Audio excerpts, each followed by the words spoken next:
Hello students, welcome to MOS classes. आज हम 9th class math NCERT के chapter number 8 quadrilaterals के basics समझेंगे। तो सबसे पहले हम देखते हैं कि क्वाड्रिलेटरल्स का मतलब क्या होता है। Any closed polygon with 4 sides, 4 angles and 4 vertices is called quadrilateral. यानी कि कोई भी ऐसा क्लोज्ड पॉलीगॉन जिसमें 4 साइड्स होती हैं, जैसे कि यहाँ पर A B, B C, C D और डी ए, ये 4 साइड्स हैं और 4 एंगल्स भी होते हैं, जैसे कि angle A, angle B, angle C और एंगल डी, और 4 वर्टिसेस होते हैं। वर्टिसेस वो कॉमन पॉइंट होते हैं जहां पर ये 2 लाइन सेगमेंट्स आपस में मिलती हैं। तो यहां पर एक वर्टेक्स है, वर्टेक्स ए, फिर वर्टेक्स बी, फिर वर्टेक्स सी और वर्टेक्स डी। यानी ऐसी कोई भी क्लोज्ड फिगर, कोई भी ऐसा क्लोज्ड पॉलीगॉन जिसमें 4 साइड्स होती हैं, 4 एंगल्स होते हैं और 4 वर्टिसेस होते हैं, तो इसे हम क्या कहते हैं? क्वाड्रिलेटरल। अब हम देखेंगे angle sum property of a quadrilateral, यानी कि क्वाड्रिलेटरल के चारों एंगल्स का सम कितना होता है। Prove that the sum of the 4 angles of a quadrilateral is 360 degree. तो यहां पर हमें यह प्रूव करना है स्टूडेंट्स कि क्वाड्रिलेटरल के सभी 4 एंगल्स का सम 360 डिग्री होता है। अब देखिए यहां पर एक ये क्वाड्रिलेटरल है, ए बी सी डी, ठीक है। इसमें 4 एंगल्स है। ये जो एंगल ए है ये 2 पार्ट्स में बटा हुआ है, क्योंकि यहां पर हमने ये डायगोनल बनाया है। तो एंगल ए, एंगल बी जिसको यहां पर नाम दिया है एंगल 5, ऐसे ही ये है एंगल सी जो 2 पार्ट्स में बटा हुआ है, एंगल 3 और एंगल 4, और ये है एंगल डी जिसको हमने नाम दिया है एंगल 6। तो हमें ये प्रूव करना है कि angle A plus angle B plus angle C plus angle D, यानी कि इन चारों एंगल्स का सम 360 डिग्री के इक्वल है। तो यहां पर हमने जो ये डायगोनल बनाया है, इस डायगोनल से क्या हुआ, ये जो क्वाड्रिलेटरल था ये अब 2 ट्रायंगल्स में डिवाइड हो गया है। ठीक है स्टूडेंट्स, और हम ये जानते हैं कि ट्रायंगल के तीनों एंगल्स का सम 180 डिग्री होता है। तो इन तीनों एंगल्स का सम, देखिए ये एक ट्रायंगल है, इस ट्रायंगल को हम नाम दे देते हैं ट्रायंगल एडीसी। इसमें इन तीनों एंगल्स का सम कितना होगा? 180 डिग्री। और ये भी एक ट्रायंगल है, इसको हम नाम दे देते हैं ट्रायंगल एबीसी। इसके तीनों एंगल्स का सम भी कितना होगा? 180 डिग्री। तो जब हम इन दोनों ट्रायंगल्स के एंगल्स के सम को ऐड कर देंगे, 180 डिग्री इसका, 180 डिग्री इसका, जब हम इनको ऐड कर देंगे तो हमें मिलेगा 360 डिग्री, और ये इस पूरे क्वाड्रिलेटरल के चारों एंगल्स का सम होगा। तो यहां पर हम लिखेंगे इन ट्रायंगल एबीसी। हमने ये वाला ट्रायंगल लिया, ट्रायंगल एबीसी, और इसमें हम लिखेंगे angle 1 plus angle 4 plus angle 5 is equal to 180 degree, और इसको हम फर्स्ट इक्वेशन का नाम दे देंगे। देखिए एंगल 1, एंगल 4 और एंगल 5, इन तीनों का सम 180 डिग्री होगा, क्योंकि ट्रायंगल के तीनों एंगल्स का सम 180 डिग्री के इक्वल होता है। इसके बाद हम लिखेंगे इन ट्रायंगल एडीसी।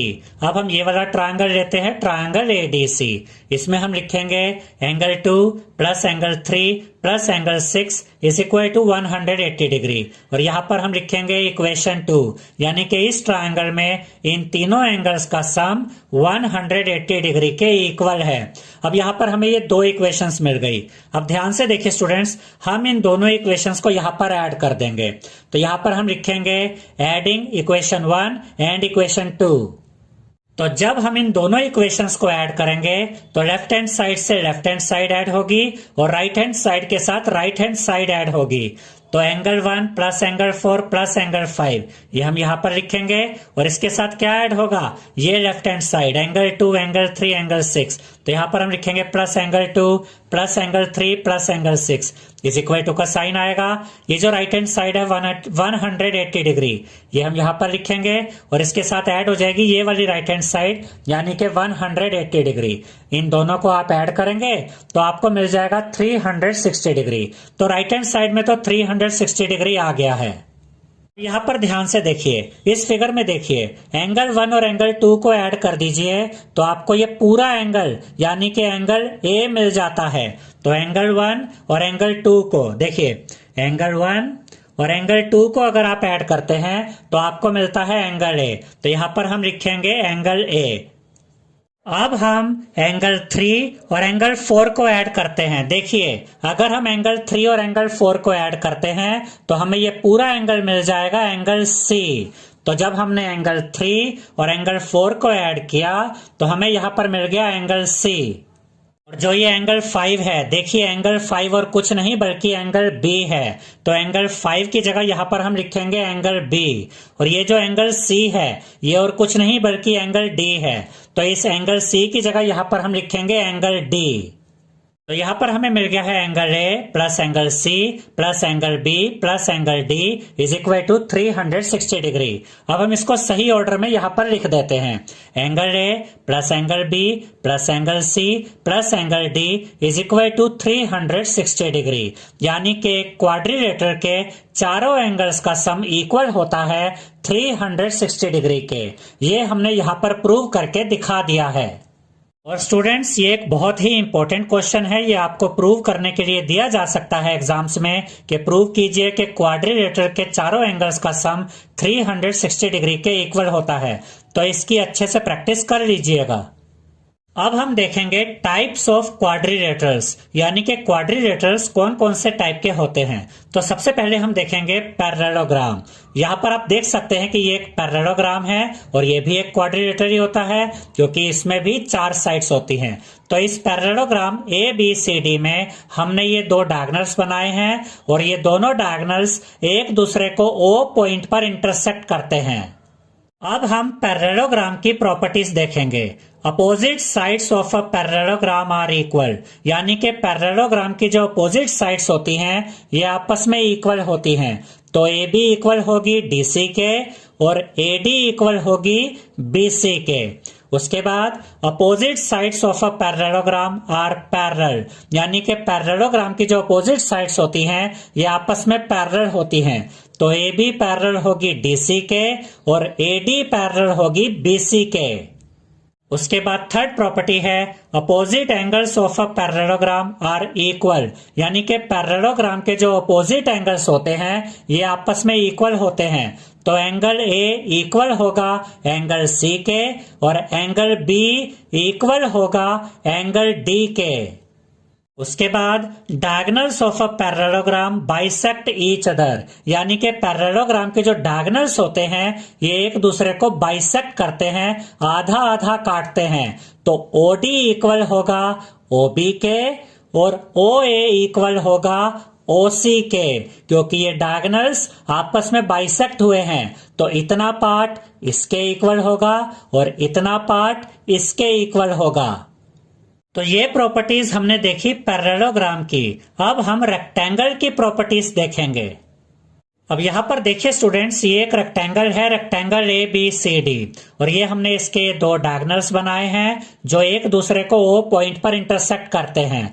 और याद रखिएगा स्टूडेंट्स कि रेक्टेंगल के जो चारों एंगल्स होते हैं ये चारों एंगल्स राइट एंगल होते हैं, यानी कि 90 डिग्री के एंगल्स होते हैं।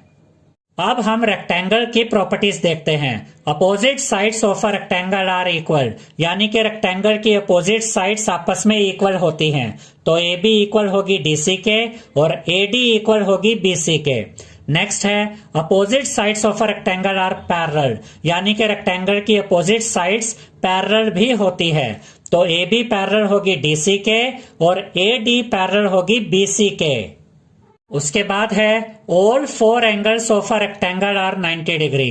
ये हम आपको पहले ही बता चुके हैं कि रेक्टेंगल के चारों एंगल्स 90 डिग्री के होते हैं। उसके बाद है diagonals of a rectangle are equal, यानी कि एक रेक्टेंगल के जो डायगोनल्स होते हैं वो आपस में इक्वल होते हैं। तो यहाँ पर बी डी ये एक डायगोनल है और ए सी ये दूसरा डायगोनल है। तो ये दोनों डायगोनल्स आपस में इक्वल होंगे। हम कह सकते हैं ए सी इक्वल होगा बी डी के। उसके बाद वाली प्रॉपर्टी है diagonals of a rectangle bisect each other, यानी कि रेक्टेंगल के जो डायगोनल्स होते हैं वो एक दूसरे को बाइसेक्ट करते हैं। तो ये जो डायगोनल है बी डी और ये जो डायगोनल है ए सी ये एक दूसरे को बाइसेक्ट करते हैं, आधा आधा काटते हैं।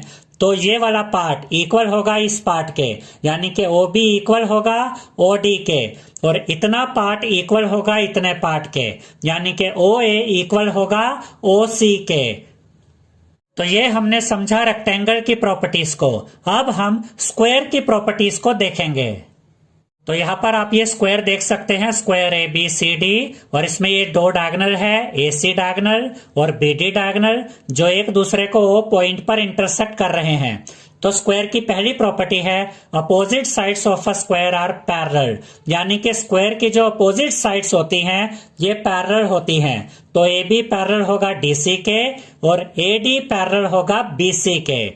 All four sides of a square are equal, यानी कि स्क्वायर की चारों साइड्स इक्वल होती हैं। तो A B, B C, C D और डी ए, ये चारों साइड्स आपस में इक्वल होंगी।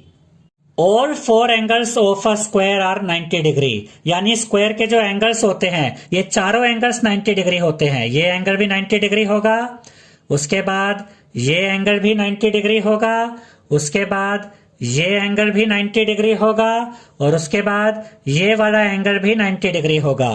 तो स्क्वायर के चारों एंगल्स 90 डिग्री के होते हैं। Diagonals of a square are equal, यानी कि स्क्वायर के जो डायगोनल्स होते हैं ये आपस में इक्वल होते हैं। तो AC इक्वल होगा BD के।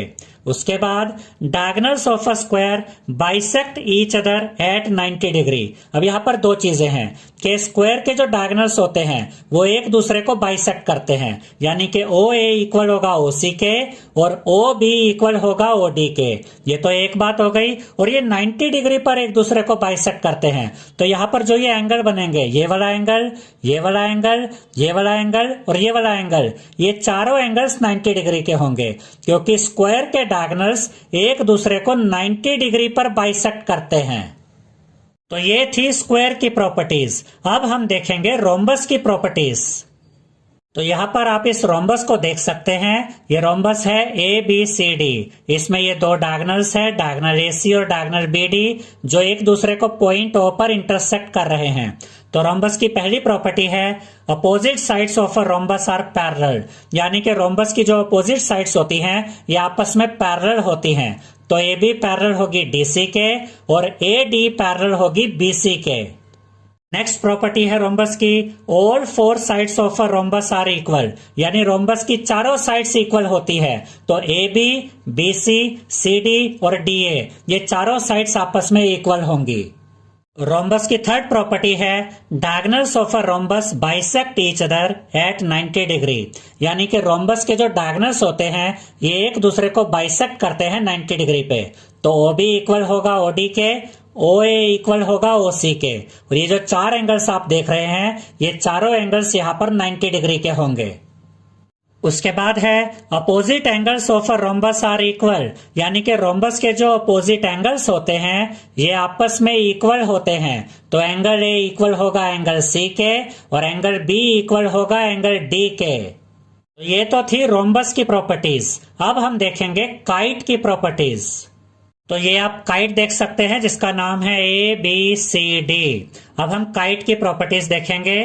To pairs of adjacent sides are equal, यानी कि काइट की जो एडजेसेंट साइड्स होती है ये आपस में इक्वल होती है। तो AB इक्वल होगी AD के और BC इक्वल होगी DC के। तो ये यहाँ पर हमने लिखा AB इक्वल है AD के और BC इक्वल है DC के। अब इन दोनों डायगोनल्स को देखिए, ये बड़ा वाला डायगोनल है, लंबा डायगोनल है, और ये छोटे वाला डायगोनल है। तो देखिए इसकी अगली प्रॉपर्टी क्या है। The longer diagonal of a kite bisects the smaller diagonal, यानी कि काइट में जो ये लंबे वाला डायगोनल होता है ये इस छोटे वाले डायगोनल को बाइसेक्ट करता है। अब ये दोनों डायगोनल्स एक दूसरे को O पॉइंट पर इंटरसेक्ट कर रहे हैं। ये लंबे वाला डायगोनल है, ये छोटे वाला डायगोनल है। तो ये जो लंबे वाला डायगोनल है AC, ये बाइसेक्ट करेगा BD डायगोनल को, यानी कि ये वाला पार्ट OB और ये वाला पार्ट OD आपस में इक्वल होंगे। तो यहाँ पर हमने क्या लिखा, OB is equal to OD। तो ये छोटे वाला डायगोनल दो इक्वल पार्ट्स में बाइसेक्ट हो गया है। अगली प्रॉपर्टी है the diagonals of a kite are perpendicular to each other, यानी कि काइट के जो डायगोनल्स होते हैं वो एक दूसरे को 90 डिग्री पर इंटरसेक्ट करते हैं। तो ये जो एंगल्स होंगे जहां पर ये दोनों डायगोनल्स एक दूसरे को इंटरसेक्ट कर रहे हैं, ये एंगल्स 90 डिग्री के होंगे। परपेंडिकुलर मतलब 90 डिग्री का एंगल बन रहा है यहां पर। इसके बाद आपकी एनसीईआरटी बुक में थ्योरम 8.1 में हमसे कहा गया है अ diagonal of a parallelogram divides it into two congruent triangles, यानी कि अगर आपके पास एक पैरेललोग्राम है, जैसे कि यहाँ पर पैरेललोग्राम है ABCD और इसमें आप एक डायगोनल ये बनाते हैं, तो ये जो डायगोनल होता है ये पैरेललोग्राम को दो कॉन्ग्रुएंट ट्रायंगल्स में डिवाइड कर देता है, यानी ये दोनों ट्रायंगल्स कॉन्ग्रुएंट होंगे, बिल्कुल एक जैसे होंगे। इसके बाद थ्योरम 8.2 में हमसे कहा गया है in a parallelogram opposite sides are equal, यानी कि पैरेललोग्राम की अपोजिट साइड्स इक्वल होती हैं। तो AD इक्वल होगी BC के और DC इक्वल होगी AB के। तो यहाँ पर हमने ये सेम सिंबल बनाए हैं, यानी कि दोनों साइड्स इक्वल हैं, और यहाँ पर भी हमने सेम सिंबल बनाए हैं, यानी कि ये दो साइड्स भी आपस में इक्वल हैं। तो पैरेललोग्राम की जो अपोजिट साइड्स होती हैं ये आपस में इक्वल होती हैं। तो ये साइड इसके इक्वल होगी और ये साइड इसके इक्वल होगी। इसके बाद थ्योरम 8.3 में हमसे कहा गया है if each pair of opposite sides of a quadrilateral is equal then it is a parallelogram, यानी कि अगर आपको एक क्वाड्रिलेटरल दिया गया है और इसमें ये साइड इसके इक्वल है और ये साइड इसके इक्वल है, तो ये एक पैरेललोग्राम होगा। तो अगर AB साइड DC के इक्वल होगी और अगर AD साइड BC के इक्वल होगी, तो हम कह सकते हैं कि ABCD एक पैरेललोग्राम है। इसके बाद थ्योरम 8.4 में हमसे कहा गया है in a parallelogram opposite angles are equal, यानी कि अगर ये एक पैरेललोग्राम है तो इसमें जो अपोजिट एंगल्स होंगे ये आपस में इक्वल होंगे। तो एंगल A इक्वल होगा एंगल C के और एंगल B इक्वल होगा एंगल D के। इसके बाद थ्योरम 8.5 में हमसे कहा गया है if in a quadrilateral each pair of opposite angles is equal then it is a parallelogram, यानी कि अगर ये एक क्वाड्रिलेटरल है और इसमें अपोजिट एंगल्स इक्वल हैं तो ये एक पैरेललोग्राम होगा। यानी कि इस क्वाड्रिलेटरल ABCD में अगर एंगल A एंगल C के इक्वल है और अगर एंगल B एंगल D के इक्वल है तो ABCD एक पैरेललोग्राम होगा। इसके बाद थ्योरम 8.6 में हमसे कहा गया है the diagonals of a parallelogram bisect each other, यानी कि एक पैरेललोग्राम के जो डायगोनल्स होते हैं ये एक दूसरे को बाइसेक्ट करते हैं। तो ये एक पैरेललोग्राम है ABCD, इसमें दो डायगोनल्स है AC और BD जो एक दूसरे को इंटरसेक्ट कर रहे हैं पॉइंट O पर, और हमसे ये कहा गया है कि पैरेललोग्राम के डायगोनल्स एक दूसरे को बाइसेक्ट करते हैं। तो OB इक्वल होगा OD के और OA इक्वल होगा OC के, यानी कि ये पार्ट इस पार्ट के इक्वल होगा और इस डायगोनल का ये पार्ट इस पार्ट के इक्वल होगा। इसके बाद थ्योरम 8.7 में हमसे कहा गया है if the diagonals of a quadrilateral bisect each other than it is a parallelogram, यानी कि अगर ये क्वाड्रिलेटरल है ABCD और इसके डायगोनल्स अगर एक दूसरे को बाइसेक्ट करते हैं तो हम ये कह सकते हैं कि ABCD एक पैरेललोग्राम है। तो अगर OB और OD आपस में इक्वल होंगे और OA और OC आपस में इक्वल होंगे, तब हम ये कह सकेंगे कि हाँ ABCD एक पैरेललोग्राम है, क्योंकि इसके डायगोनल्स ने एक दूसरे को बाइसेक्ट किया है, एक दूसरे को आधा आधा काटा है। अब हम देखेंगे the mid point theorem. Mid point theorem इस चैप्टर की सबसे ज्यादा इंपॉर्टेंट थ्योरम है और ये बहुत ज्यादा यूज होने वाली है इस चैप्टर में। और अगर आप इस थ्योरम को अच्छे से समझ लेते हैं तो ये चैप्टर आपके लिए बहुत ही इजी हो जाएगा। तो आइए देखते हैं कि मिड पॉइंट थ्योरम में हमसे क्या कहा गया है। The line segment joining the midpoints of two sides of a triangle is parallel to the third side of the triangle and is half of it. इसका ये मतलब है स्टूडेंट्स कि अगर एक ट्रायंगल है, जैसे कि यहाँ पे ट्रायंगल है ABC और इसमें AB का मिड पॉइंट है D और AC का मिड पॉइंट है E, अगर हम D और E को ज्वाइन कर देते हैं तो इससे जो लाइन सेगमेंट बना DE ये पैरेलल होता है बीसी के और ये हाफ भी होता है बीसी के। इसे एक बार दोबारा समझ लेते हैं कि अगर एक ट्रायंगल है एबीसी जिसमें दो साइड्स के मिड पॉइंट हमें दिए गए हैं, एबी का मिड पॉइंट डी, एसी का मिड पॉइंट ई, इनको मिलाने से, इन दोनों मिड पॉइंट्स को मिलाने से जो लाइन सेगमेंट बना वो पैरेलल होता है अपोजिट साइड यानी कि बीसी के, और ये डी हाफ भी होता है बीसी के। तो यहां पर हम लिखेंगे गिवन, यानी कि हमें दिया क्या गया है, in triangle ABC D and E are the mid points of AB and AC respectively. यानी कि ये जो ट्रायंगल है एबीसी, इसमें हमें ये दिया गया है कि एबी का मिड पॉइंट डी है और एसी का मिड पॉइंट ई है।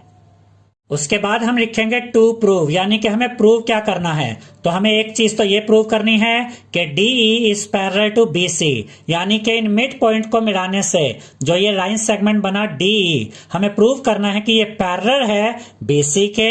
और उसके बाद हमें दूसरी चीज क्या प्रूव करनी है कि DE हाफ है BC के, तो ये DE हाफ भी दिखाएंगे BC के। इसके बाद यहां पर हम कंस्ट्रक्शन करेंगे और लिखेंगे construction produce the line segment DE to F such that DE is equal to EF join FC, यानी कि ये जो DE है इसको हम आगे बढ़ाएंगे F तक और इस तरह से बढ़ाएंगे कि DE और EF आपस में इक्वल होंगे और उसके बाद हम F और C को आपस में ज्वाइन कर देंगे। यहाँ पर कुछ पॉइंट्स को आप याद रखिएगा इस थ्योरम को प्रूफ करने से पहले कि अगर D मिड पॉइंट है AB का तो AD और BD ये आपस में इक्वल होंगे, और E मिड पॉइंट है AC का तो AE और CE आपस में इक्वल होंगे, और DE और EF भी आपस में इक्वल है जो हमने बाय कंस्ट्रक्शन किया है। अब इस मिड पॉइंट थ्योरम को प्रूव करने के लिए जो सबसे मेन काम हमें करना है वो है इस क्वाड्रिलेटरल DBCF को पैरेललोग्राम प्रूव करके दिखाएंगे। जैसे ही हम DBCF को एक पैरेललोग्राम प्रूव कर देंगे तो ये दोनों रिजल्ट्स जो हमें चाहिए ये हमें मिल जाएंगे। तो इस फिगर में जो दो ट्रायंगल्स है जो हमें यूज करने हैं उनमें से एक है ये ट्रायंगल AED और उसके बाद ये वाला ट्रायंगल CEF। हम इन दोनों ट्रायंगल्स को कॉन्ग्रुएंट प्रूव करेंगे सबसे पहले। तो यहां पर हम लिखेंगे in triangle AED and triangle CEF। तो ये हमारा प्रूफ अब यहां पर स्टार्ट हो चुका है। हमने ये वाला ट्रायंगल लिया और ये वाला ट्रायंगल लिया। अब इन दोनों ट्रायंगल्स को अगर कॉन्ग्रुएंट प्रूव करना है तो कोई तीन चीजें हमें इक्वल चाहिए। तो सबसे पहले हम लिखेंगे AE is equal to CE और इसका रीजन हम लिखेंगे because E is the mid point of AC। देखिए स्टूडेंट्स, AE इक्वल है CE के, क्यों? क्योंकि E मिड पॉइंट है AC का। तो इस ट्रायंगल की AE साइड और इस ट्रायंगल की CE साइड ये दोनों आपस में इक्वल आ गए। देखिए स्टूडेंट्स, इस एंगल को हम नाम दे देते हैं एंगल 1 और इसे नाम दे देते हैं एंगल 2। ये दोनों एंगल्स आपस में इक्वल होंगे क्योंकि ये वर्टिकली अपोजिट एंगल्स हैं। तो यहाँ पर देखिए हमने लिखा angle 1 is equal to angle 2, reason लिखेंगे वर्टिकली अपोजिट एंगल्स। उसके बाद हम लिखेंगे DE is equal to FE by construction. देखिए इस ट्रायंगल की DE साइड और इस ट्रायंगल की FE साइड ये दोनों साइड्स आपस में इक्वल है क्योंकि जब हमने कंस्ट्रक्शन की थी तो उसमें ये बताया था कि DE और FE आपस में इक्वल होंगे, इसीलिए यहां पर हमने लिखा DE is equal to FE। अब देखिए ये साइड इसके इक्वल, ये एंगल इसके इक्वल, ये साइड इसके इक्वल। तो साइड एंगल साइड से ये दोनों ट्रायंगल्स कॉन्ग्रुएंट प्रूव हो गए हैं। तो यहां पर हम लिखेंगे triangle AED is congruent to triangle CEF by side angle side rule. अब हम इस फिगर को यहां पर रख देते हैं ताकि आपके लिए इसको देखना इजी हो जाए। अब देखिए स्टूडेंट्स, ये दोनों ट्रायंगल्स, ट्रायंगल AED और ट्रायंगल CEF, हमने इन दोनों ट्रायंगल्स को कॉन्ग्रुएंट प्रूव कर दिया है। ठीक है, तो अगर ये दो ट्रायंगल्स कॉन्ग्रुएंट है तो इनके कोरस्पोंडिंग पार्ट्स आपस में इक्वल होंगे। तो इस एंगल को हम नाम दे देते हैं एंगल 3 और इस एंगल को हम नाम दे देते हैं एंगल 4। अब देखिए ये दोनों ट्रायंगल्स आपस में कॉन्ग्रुएंट है, तो यहां पर हम लिखेंगे AD is equal to CF, और इसका रीजन हम लिखेंगे बाय CPCT, और इसको नाम दे देंगे फर्स्ट इक्वेशन। देखिए ये दोनों ट्रायंगल्स कॉन्ग्रुएंट है, तो इसकी AD साइड और इसकी CF साइड ये आपस में इक्वल होंगे बाय CPCT। आप यहां पर भी मैच कर सकते हैं, AD इक्वल है CF के। तो ये जो ऑर्डर होता है ना ट्रायंगल्स के नाम का, ये भी बहुत इंपॉर्टेंट होता है। A फर्स्ट लेटर है, D थर्ड लेटर है, ऐसे यहाँ पर C भी अगर फर्स्ट लेटर है तो F थर्ड लेटर होना चाहिए। AD इक्वल है CF के, इससे आपको कोरस्पोंडिंग पार्ट्स को देखने में इजी हो जाता है। ऐसे ही इस ट्रायंगल का एंगल 3 और इस ट्रायंगल का एंगल 4 ये भी आपस में इक्वल होंगे बाय CPCT, और ये हमारी सेकंड इक्वेशन होगी। देखिए एंगल 3 कौन से वर्टेक्स पे बन रहा है, D पे, और एंगल 4 कहाँ बन रहा है, F पे। देखिए ये D भी लास्ट में है और F भी लास्ट में है, यानी कि हमने जो एंगल लिखे हैं ये वाकई में कोरस्पोंडिंग एंगल्स हैं। तो यहां से अब हमें ये दो चीजें मिल गई, AD इक्वल है CF के और एंगल 3 इक्वल है एंगल 4 के। अब हम आगे बढ़ते हैं। अब यहां पर हम लिखेंगे now D is the mid point of AB, therefore AD is equal to DB, यानी कि D मिड पॉइंट है AB का, और अगर D मिड पॉइंट है AB का तो AD और DB ये दोनों आपस में इक्वल होंगे। उसके बाद हम लिखेंगे DB is equal to CF। अब ये कैसे आया, फर्स्ट इक्वेशन में हमने ये प्रूव किया था कि AD इक्वल है CF के, AD इक्वल है CF के। अब इन दोनों को ध्यान से देखिए स्टूडेंट्स, DB भी AD के इक्वल है और CF भी AD के इक्वल है, तो अगर ये दोनों ही AD के इक्वल हैं तो ये दोनों आपस में भी इक्वल होंगे, इसीलिए DB इक्वल है CF के, और ये हमारी थर्ड इक्वेशन है। तो यहां से हमें क्या मिला, DB इक्वल है CF के, और हम मेन काम अभी क्या कर रहे हैं, हमें DBCF को एक पैरेललोग्राम प्रूव करना है सबसे पहले, उसके बाद ही हम मिड पॉइंट थ्योरम को प्रूव कर पाएंगे। इसीलिए सबसे पहले हमने DB को CF के इक्वल दिखाया। तो ये जो क्वाड्रिलेटरल है DBCF, इसमें ये वाली साइड DB और ये वाली साइड CF इक्वल आ गई है। उसके बाद हम लिखेंगे now DF intersects AD and FC at D and F respectively such that angle 3 is equal to angle 4। Second equation में हमने ये प्रूव किया था स्टूडेंट्स कि एंगल 3 और एंगल 4 इक्वल हैं, और यहां पर देखिए हमने क्या लिखा कि जो DF है ये इंटरसेक्ट कर रही है AD को और FC को, और ये एंगल 3 और एंगल 4 ये आपस में इक्वल हैं। और ये कौन से एंगल है, ये अल्टरनेट इंटीरियर एंगल्स हैं। कैसे, यहां से देखिए ये AD है और ये FC है और DF इनको इंटरसेक्ट कर रही है, तो ये एंगल 3 और ये एंगल 4 ये कौन से एंगल्स है, ये अल्टरनेट इंटीरियर एंगल्स है। याद रखिएगा स्टूडेंट्स कि अगर ये दो लाइंस कट रही हैं इस DF के द्वारा, और अगर अल्टरनेट इंटीरियर एंगल्स इक्वल हैं तो ये कटने वाली लाइंस पैरेलल होंगी, यानी कि अगर ये अल्टरनेट इंटीरियर एंगल्स इक्वल हैं तो AD और FC आपस में पैरेलल होंगी। देखिए यहां पर यही हमने लिखा है, alternate interior angles are equal, ये दोनों अल्टरनेट इंटीरियर एंगल्स इक्वल हैं, therefore AD is parallel to FC, यानी कि AD पैरेलल होगी FC के। और उसके बाद हमने क्या लिखा, DB is parallel to FC। अब ये कैसे आया, देखिए अगर AD पैरेलल है FC के तो AD से ही तो DB निकला है, तो चाहे हम AD को FC के पैरेलल कहें या DB को FC के पैरेलल कहें, बात एक ही है, क्योंकि DB AD से ही आगे बढ़ाने से बनी है। यहां पर हमें क्या मिल गया, DB पैरेलल है FC के, ये हमारी फोर्थ इक्वेशन है। ध्यान से देखिए स्टूडेंट्स, थर्ड इक्वेशन में हमें मिला था DB और FC आपस में इक्वल है, CF बोलिए या FC बोलिए बात एक ही है, यानी कि DB और FC आपस में इक्वल है, वो हमें यहां पर मिला था। और यहां क्या मिला, DB और FC पैरेलल भी है, यानी कि DB और FC इक्वल भी है और पैरेलल भी है। और अगर किसी क्वाड्रिलेटरल में कोई एक पेयर, अपोजिट साइड्स का कोई एक पेयर इक्वल भी होता है और पैरेलल भी होता है, तो ये पूरा क्वाड्रिलेटरल एक पैरेललोग्राम होता है। तो यहां पर हम लिखेंगे from equation 3 and 4 DBCF is a quadrilateral such that one pair of sides are equal and parallel. Therefore, DBCF is a parallelogram. इसका ये मतलब है स्टूडेंट्स कि इक्वेशन 3 और इक्वेशन 4 से हमें ये पता चलता है कि इस क्वाड्रिलेटरल DBCF में जो ये पेयर ऑफ अपोजिट साइड्स है DB और FC, ये दोनों इक्वल भी हैं और ये दोनों पैरेलल भी हैं, इसलिए DBCF एक पैरेललोग्राम है। तो ये DBCF एक पैरेललोग्राम होगा।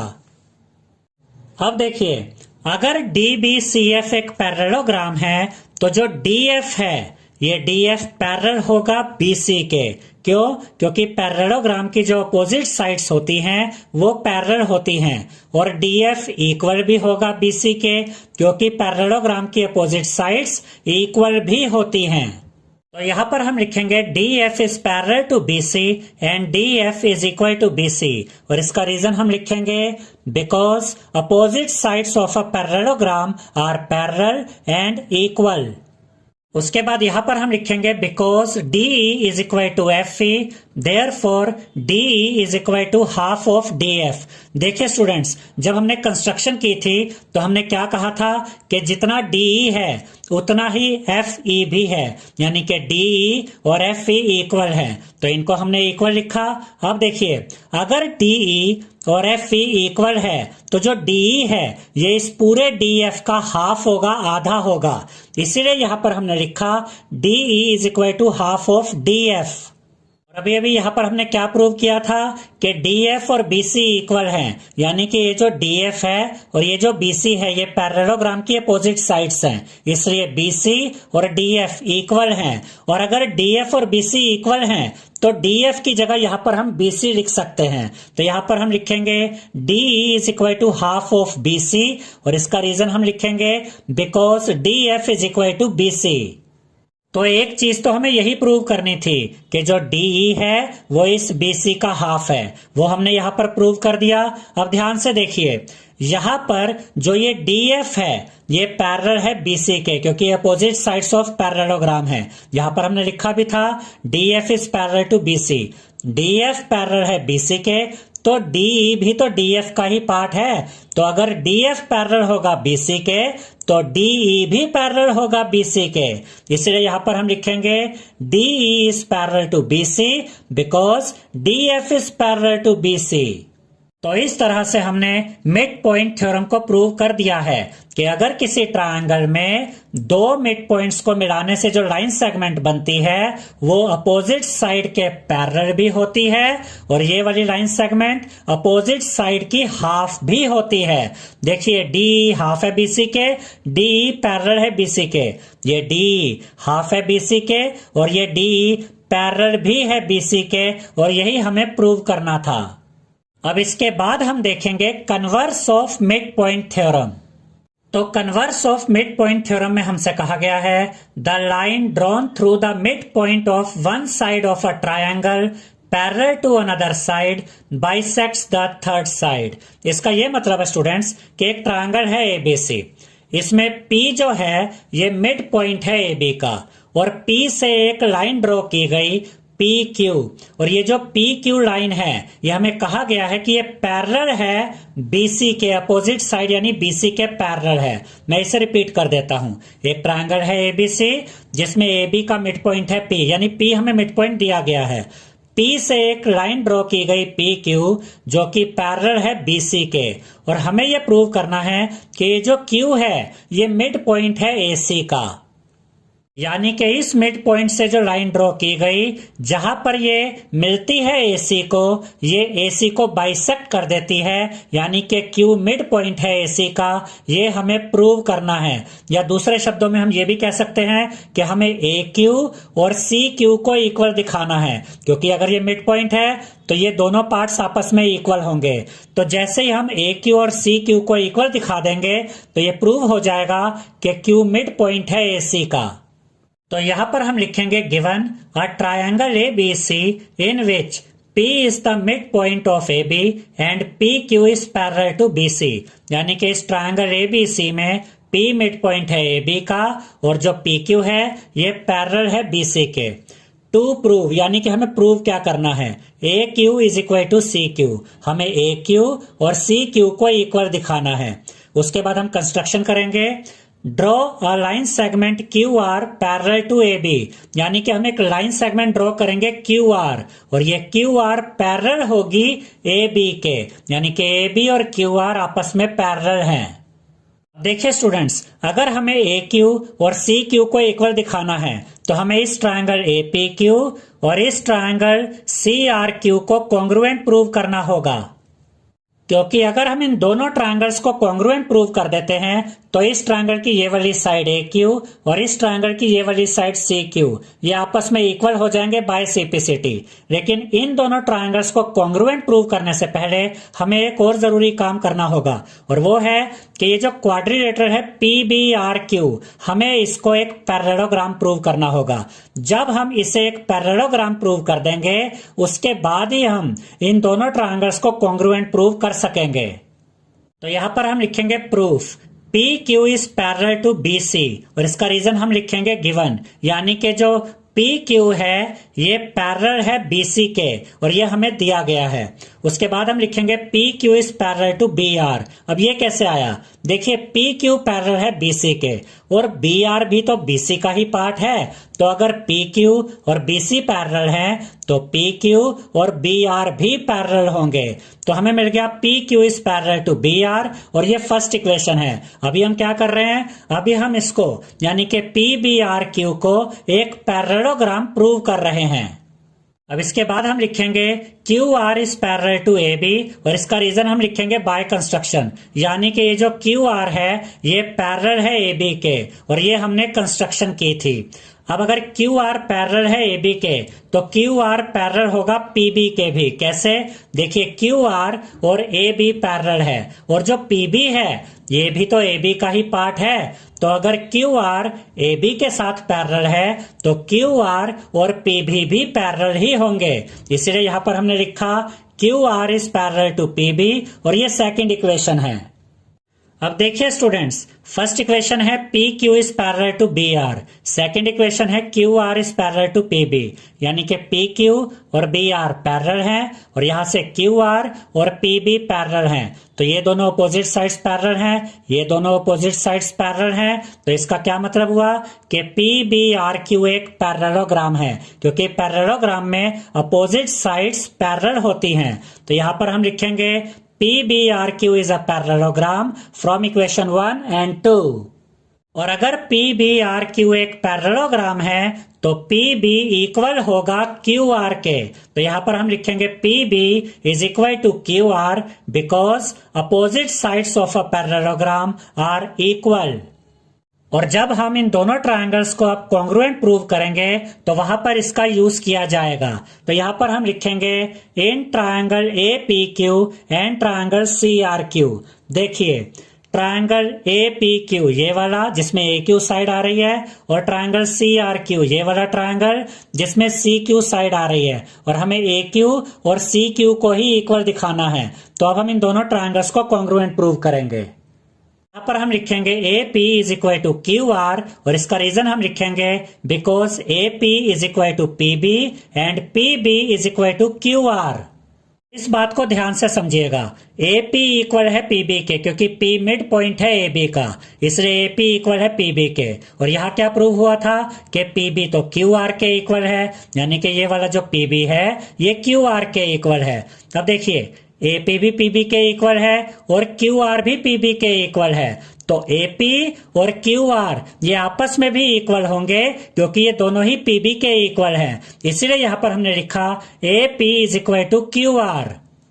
उसके बाद हम लिखेंगे angle PAQ is equal to angle RQC और इसका रीजन हम लिखेंगे कोरस्पोंडिंग एंगल्स, यानी कि एंगल PAQ ये वाला एंगल और एंगल RQC ये वाला एंगल, ये दोनों एंगल्स इक्वल होंगे क्योंकि ये कोरस्पोंडिंग एंगल्स हैं। और ये वाला एंगल और ये वाला एंगल इक्वल क्यों है, ये कोरस्पोंडिंग क्यों है? देखिए AB पैरेलल है क्यू आर के, और ये ट्रांसवर्सल है AC, और ये जो ट्रांसवर्सल AC है ये इन दोनों पैरेलल लाइंस को इंटरसेक्ट कर रही है। देखिए ये जो एंगल है ये भी कटने वाली लाइन के नीचे की तरफ बन रहा है, ये एंगल भी कटने वाली लाइन के नीचे की तरफ बन रहा है, ये एंगल भी ट्रांसवर्सल के लेफ्ट में है, ये एंगल भी ट्रांसवर्सल के लेफ्ट में है। तो ये दोनों एंगल्स की पोजीशन अपनी अपनी जगह पर सेम है, इसलिए एंगल PAQ और एंगल RQC ये दोनों ही आपस में इक्वल हैं, क्योंकि ये कोरस्पोंडिंग एंगल्स है, और यही यहां पर हमने लिखा है। उसके बाद हम लिखेंगे angle PQA is equal to angle RCQ, और इसका रीजन भी आएगा कोरस्पोंडिंग एंगल्स। देखिए PQA ये वाला एंगल और RCQ ये वाला एंगल, ये दोनों भी कोरस्पोंडिंग एंगल्स है, इसलिए इक्वल है। और ये कोरस्पोंडिंग क्यों है? क्योंकि PQ और ये BC आपस में पैरेलल हैं, और ये देखिए AC ट्रांसवर्सल है।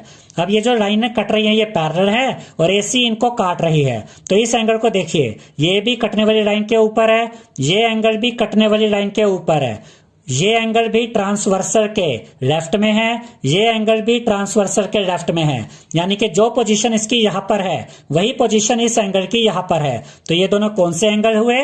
Corresponding angles. इसीलिए यहाँ पर हमने लिखा एंगल PQA, यानी कि ये वाला एंगल PQA, और उसके बाद is equal to angle RCQ, ये वाला एंगल RCQ। ये दोनों एंगल्स आपस में इक्वल है क्योंकि ये कोरस्पोंडिंग एंगल्स हैं।